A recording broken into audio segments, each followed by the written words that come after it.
ওপৰত ভৰসা ৰাখি উচিত তদন্তৰ আশা কৰিলো। ৰাজধানী থিয়েটাৰৰ বিশেষ পোষ্ট তেওঁলোকে উল্লেখ কৰিছে। নন্দিনী কাশ্যপে যিটো স্পষ্টকৈ ভিডিঅ' দিছিল, সেই ভিডিঅ' 2 বছৰৰ বাবে মই চুক্তিবদ্ধ হৈছো ৰাজধানী থিয়েটাৰৰ বাবে মই কাম কৰি আছো। মই ৰাতি এনেধৰণে ৰিহাৰ্চেল কৰিছো, ৰিহাৰ্চেলৰ পৰা উভতি আহি আছো। এতিয়া বৰ্তমান সময়ছোৱাত ৰাজধানী থিয়েটাৰৰ এই পোষ্টটো দেখি আপুনি গম পাব যে নন্দিনী কাশ্যপ 2 বছৰৰ বাবে নহয়, মাত্ৰ 1 বছৰৰ বাবেহে চুক্তিবদ্ধ হৈছিল। আৰু সেই চুক্তিও বৰ্তমান ৰাজধানী থিয়েটাৰে বাতিল কৰি দিছে। নন্দিনী কাশ্যপৰ সলনি এতিয়া অন্য অভিনেত্ৰীক লৈ আহিব, কাৰণ অভিনেত্ৰীৰ অভাৱ আমাৰ অসমত নাই। ৰাজধানী থিয়েটাৰৰ আখৰা গৃহলৈ কাইলৈৰ পৰাই যাবলৈ অন্য অভিনেত্ৰী হয়তো সাজু হৈ যাব।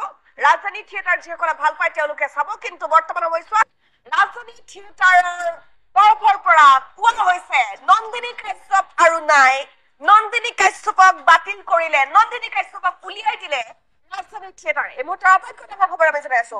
মেধাৱী ছাত্ৰ চামিউল হকৰ অকাল মৃত্যুত তেখেতৰ পবিত্ৰ আত্মাৰ চিৰশান্তি কামনা কৰিলো, লগতে শোকসন্তপ্ত পৰিয়ালবৰ্গলৈ সমবেদনা জ্ঞাপন কৰিলো। প্ৰথমটো লাইনত ৰাজধানী থিয়েটাৰ পেজে লিখিছে, তাৰ পাছতে লিখিছে ৰাইজে ৰজা, ৰাইজৰ পক্ষত ৰাজধানী থিয়েটাৰ সদায় আছো। অসমবাসী ৰাইজৰ মতামতক সন্মান জনাই 2025-26 নাট্যবৰ্ষত ৰাজধানী থিয়েটাৰৰ সৈতে চুক্তিবদ্ধ হোৱা অভিনেত্ৰী নন্দিনী কাশ্যপৰ চুক্তি বাতিল কৰিলো বুলি ৰাজধানী থিয়েটাৰ কৰ্তৃপক্ষই আজি আনুষ্ঠানিকভাৱে ঘোষণা কৰিলো। তাৰ পাছত তেওঁলোকে লিখিছে মিড্ৰ, অভিনেত্ৰী নন্দিনী কাশ্যপ 2 বছৰৰ বাবে চুক্তিবদ্ধ হোৱা নাছিল। কেৱল 2025-26 নাট্যবৰ্ষৰ বাবেহে ৰাজধানী থিয়েটাৰৰ সৈতে চুক্তি কৰা হৈছিল নন্দিনী কাশ্যপৰ। নন্দিনী দুবছৰৰ বাবে চুক্তিবদ্ধ হৈছিল, সেয়া সম্পূৰ্ণ মিছা প্ৰমাণিত হৈছে। মাত্ৰ 1 বছৰৰ বাবে চুক্তিবদ্ধ হৈছিল নন্দিনী কাশ্যপ ৰাজধানী থিয়েটাৰৰ সৈতে। তাৰ পাছত লিখিছে ৰাজধানী থিয়েটাৰ সদায় আছো আৰু থাকিম। ৰাজধানী থিয়েটাৰৰ তৰফৰ পৰাও আইনৰ ওপৰত ভৰসা ৰাখি উচিত তদন্তৰ আশা কৰিলো বুলি লিখিছে ৰাজধানী থিয়েটাৰ গ্ৰুপে। ৰাজধানী থিয়েটাৰ আনুষ্ঠানিক ঘোষণা কৰিছে যে নন্দিনী কাশ্যপ আৰু নাই ৰাজধানী থিয়েটাৰত।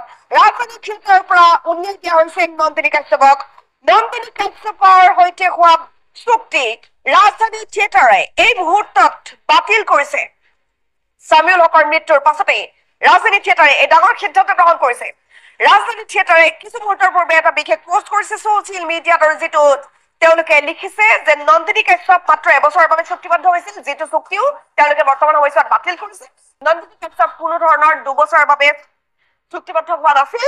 নন্দিনী কাশ্যপ মাত্ৰ 1 বছৰৰ বাবে চুক্তিবদ্ধ হৈছিল, আৰু সেই চুক্তি এই মুহূৰ্তত ৰাজধানী থিয়েটাৰে বাতিল কৰিছে। 9 মিনিট পূৰ্বে ৰাজধানী থিয়েটাৰৰ তৰফৰ পৰা এই বিশেষ পোষ্ট কৰা হৈছিল, আৰু তেওঁলোকে লিখিছে যে চামিউল হকৰ মৃত্যুৰ পাছত আমি মৰ্মাহত হৈছো, আৰু চামিউল হকৰ অকাল মৃত্যুত তেখেতৰ পবিত্ৰ আত্মাৰ চিৰশান্তি কামনা কৰিছো। তেওঁলোকে যিটো পঢ়ি দিব বিচাৰিছে, তেওঁলোকে লিখিছে মেধাৱী ছাত্ৰ চামিউল হকৰ অকাল মৃত্যুত তেখেতৰ পবিত্ৰ আত্মাৰ চিৰশান্তি কামনা কৰিলো, লগতে শোকসন্তপ্ত পৰিয়ালবৰ্গলৈ সমবেদনা জ্ঞাপন কৰিলো। ৰাইজে ৰজা, ৰাইজৰ পক্ষত ৰাজধানী থিয়েটাৰ সদায় আছো।